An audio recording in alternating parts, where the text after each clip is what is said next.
What's going on, guys? Welcome back to our second exclusive segment this week. As you guys can see, Mikey's still here. For this exclusive segment, we're going to be doing our sleepers. Be sure to check out our other exclusive segment, which went out Tuesday. We did our mock draft yesterday. We did our mock draft. I won. Me and Mikey got stuck with pretty bad picks. Also, be sure to check out our podcast where we did the top 25 or so wide receivers. There were some arguments there, especially with some of their takes. Anyways, before we get into any content, be sure to check out Literally Pizzeria. Best cheesesteaks, best pizza in Delaware. Sitting next to two of them. Enough said. Literally. Alrighty, so for this video, we're going to be discussing our 2021 fantasy football sleepers. Now, just a disclaimer, the sleepers is different from breakouts. For reasons, they're just different. Sleepers are guys you can get more in the later rounds, not guys like who everyone knows, like, oh, we're going to get this guy in the top 3 or 4 rounds. That's more of a breakouts bust video, which will be next week. Be on the lookout for that. But let's let Mikey start out this one since he is our special guest after all. Yeah, okay. Go ahead. So my first sleeper is clear-cut sleeper, 100%. I'm going to go with Russell Gage here. I agree. He's going to be the wide receiver 2 in Atlanta. He had production last year, with Julio battling injuries. And even when Julio was on the field, he was their slot guy. And he would play a little bit of outside. He would get a lot of production. Fair and, Matt Ryan's going to throw the ball a lot, like 40 times a game. And he's going to get him the ball. And he's going to be a lot more productive. And I think he's easily the number 1 sleeper on my board, at least. I agree with that. I mean, I could see what you're saying on that, but real quick, you said Matt Ryan's going to be throwing the ball 40 times a game. I sure as hell hope not, considering one of my sleepers and a guy who I'm targeting a lot of my drafts is their starting running back, Mike Davis. He does it every year, though. I understand, but Mike Davis is a workhorse running back. We saw what he did when he was pretty much the sole running back in Carolina when Christian McCaffrey was out last year. He's a workhorse guy. There's no other committee. Cordero Patterson is their backup. They didn't bring back Ito Smith, who was their longtime backup from Devontae Freeman and Todd Gurley last year. He's a sole back. He killed it when he was backing up Christian McCaffrey. He's a workhorse guy. He can catch the ball out of the backfield well. He's a bigger guy, so he can get you a goal line touchdown if you need him to. He's an all-purpose back.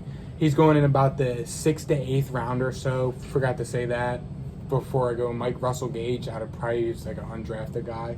Grab him in the very last round maybe. But Mike Davis, I've seen him going as high as the 5th round and as low as like the 8th round is probably his floor where he's going to get drafted.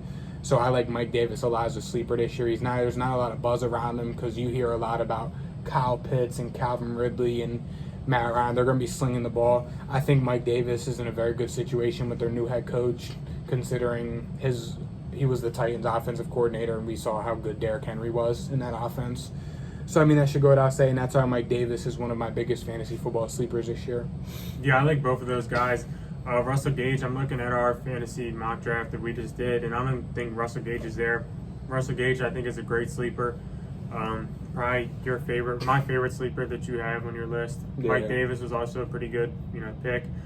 But I'll just go ahead to one of my favorite guys this offseason, one of my sleepers, and that's Chase Edmonds. As you guys know, I'm very high on the Cardinals. Chase Edmonds finally is getting the starting gig for this team. Kenyon Drake is gone. Chase Edmonds is much better than Kenyon Drake. Chase Edmonds, when he started, he was getting you 20-plus fantasy points. I know he's not going to do that all season.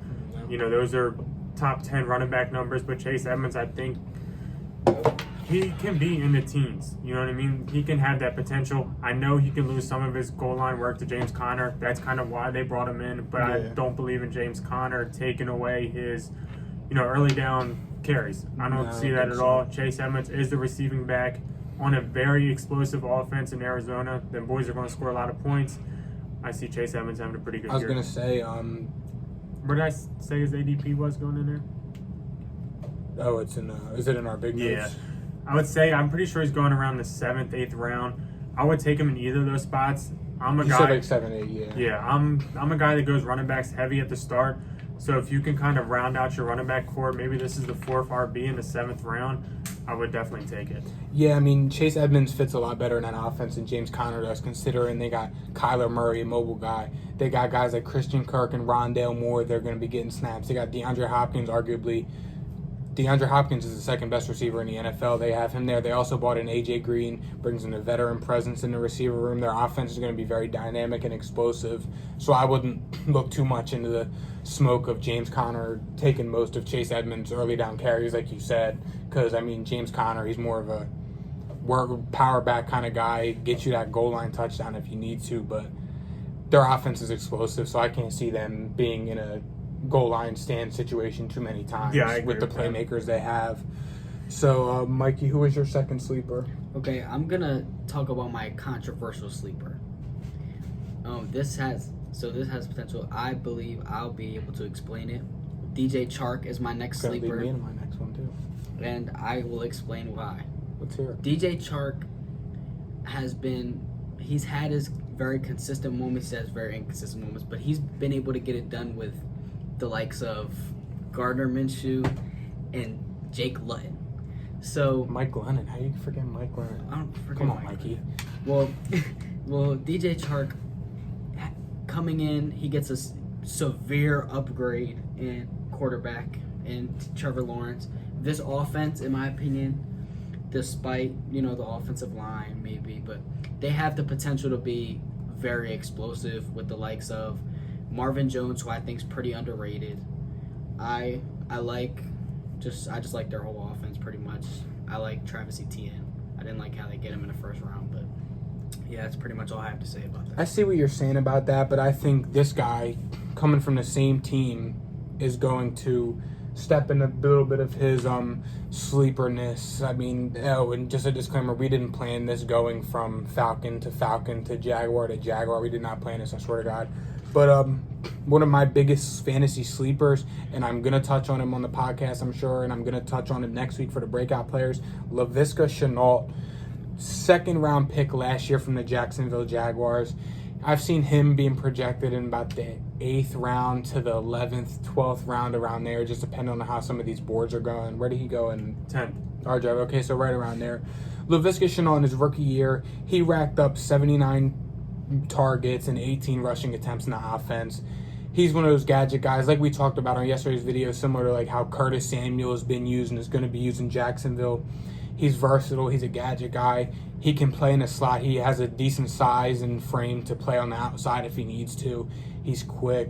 I think he's going to fit perfect in that offense, like Mikey said, with DJ Chark, Marvin Jones, James Robinson, Travis Etienne. I mean, they have a lot of explosiveness on the offense, and I'm not saying they're going to go like the world on fire this year, but I mean, if they can keep these same young, explosive guys next year and for the years to come, I think that they could be very explosive, and I think that they'll be getting compared to the likes of how, like, the Seahawks offense and the Cardinals offense, like how explosive they are in a few years. So Laviska Shenault, I think he's in for I think if he's there in the later rounds, grab him. He's a great flex option. If your first flex isn't there, go ahead and start him. You're not going to be disappointed. I drafted him at the end of the draft last year. Didn't make it on the team, but I think Laviska Shenault is a very, very good sleeper pick for this year in the later rounds. For sure. That's going to lead me to my next sleeper. Staying with the Jacksonville Jaguars, it's going to be Tim Tebow. You guys didn't mention him.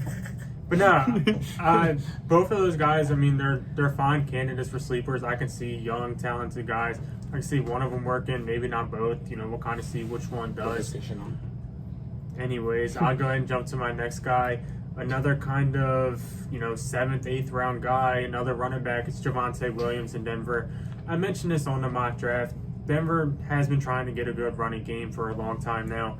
They tried to bring in Royce Freeman, didn't work. They tried to bring in Melvin Gordon. He sucks. They had Phillip Lindsay, who they did very dirty, by the way. They did Phillip Lindsay wrong. Phillip Lindsay isn't an every down back, so that's kind of the problem there. But Javonte Williams, he might start off the season slow. I mean, I am accepting that just because Melvin Gordon is still there. But I think midway through the season, you could see Javonte Williams take that step forward and potentially win you a fantasy league.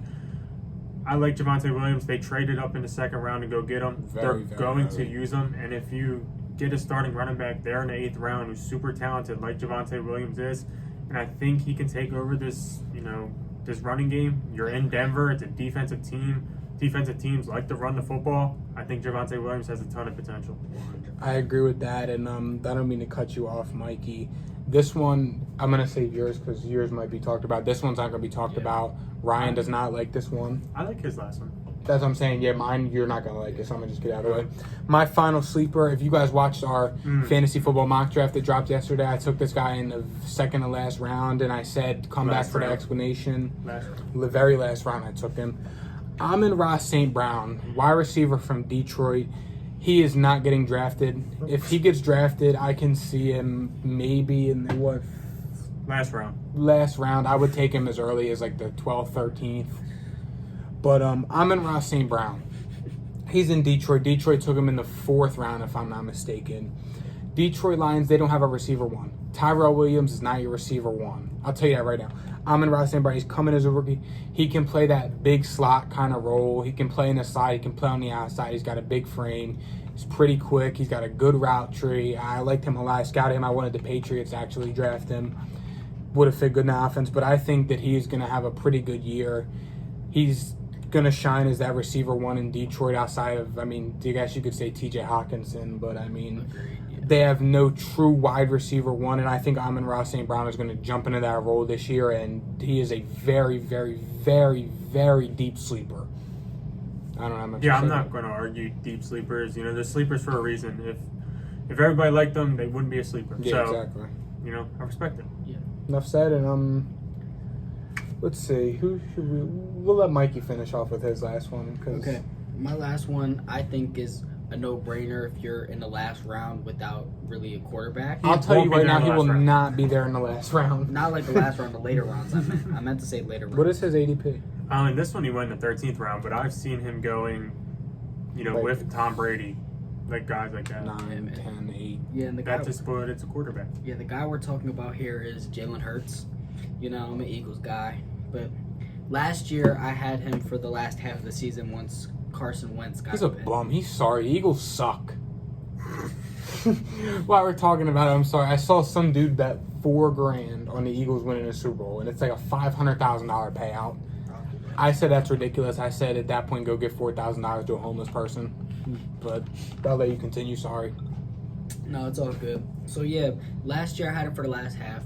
Very, very, very solid PPR numbers with his ability to run and obviously his ability to get the ball to his receivers. He showed stints of him being a franchise guy last year. Like the game against Arizona, played very well. Game against the Saints surprised everybody. And yes, going back to fantasy, solid PPR numbers. He now has a pretty solid wide receiver 1. He has on our team at least. and honestly, he has a lot of good wide receiver pieces who can catch the football. Travis Fulgham, Greg Ward, and Jalen Reagor. You guys are hating, but yeah, he literally can only go up from here. He's literally last year he played good, and now he has more weapons. And now listen, months ago, before the draft, Mikey and I shook on a $20 bet that the Eagles are going to win more than 8 games. Mm-hmm. Easiest $20 I ever made. One of the easiest schedules in the league. On a shitty team in a tough division. Back to Jalen Hurts' fantasy relevancy. He didn't really touch on it much, but Jalen Hurts, I'm not drafting him because he can throw to these sorry receivers. I'm drafting him because he can run with the football. That's where fantasy quarterbacks are valuable. Jalen Hurts, I would take a shot on him. I would. If, one of my quarterbacks isn't there, Jalen Hurts, somebody that can run the ball. I put quarterbacks that can run over, a lot of quarterbacks. That's just what I do. Jalen Hurts, I think, will finish as a top 10 quarterback in fantasy solely because he can run the football, because he does run the football, and it's that simple. Anything else you guys want to say about Philly being sorry? No, I'll let you get into your final sleeper. Final sleeper, I'm kind of going to say 2. It's Michael Carter and Elijah Moore. I know that they are Jets. I get that. I know that leaves a bad taste in your mouth. I get that. The Jets are sorry. Michael Carter is a potential starting running back for the Jets. I mean, last year, Frank Gore got, I think, 150 touches. And then you had Ty Johnson, Michael Pirine. Really, Michael Carter is going to be a starter for this team. Look, he might not put up top 10 running back numbers because it's physically impossible to do so on this Jets team. Yep. But he can be a plug-and-play type of guy. And the other guy, Elijah Moore, I mean, they're raving about him in camp. They say he's literally the best player in camp. I know the receiver room's a little bit crowded. You got Jamison Crowder, Denzel Mims, but I think Elijah Moore, you drafted him early. Corey Davis also, yeah. Kind of forgot about him. Yeah. But you drafted him early.